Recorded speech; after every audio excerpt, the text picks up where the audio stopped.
Dissolution of partnership from part 6। जब firm partner को loan देती है तो उसका ट्रीटमेंट क्या होगा, अलग अलग तीन केसेस करते हैं। यहाँ पे आपको बैलेंस शीट दे रखी है, पार्टनर ए का लोन 30,000, क्वेश्चन साइलेंट है। तो सबसे पहले हम क्या करेंगे, पार्टनर का लोन रियलाइजेशन में ट्रांसफर नहीं करते, उसका अलग अकाउंट खोलेंगे। तो यहाँ पे लिखेंगे to balance brought down 30,000 rupees.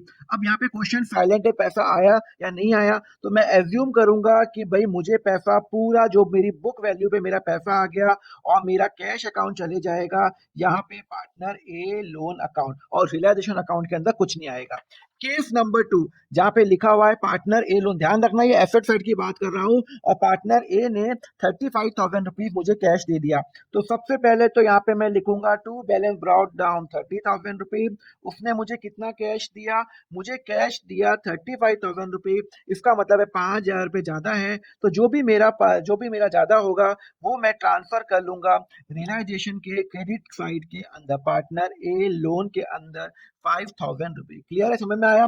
मतलब जितना वो पैसा आएगा, उसने कितना पैसा लाया, 35,000 लाया to partner a loan. Clear है? चलो एक और केस करते हैं।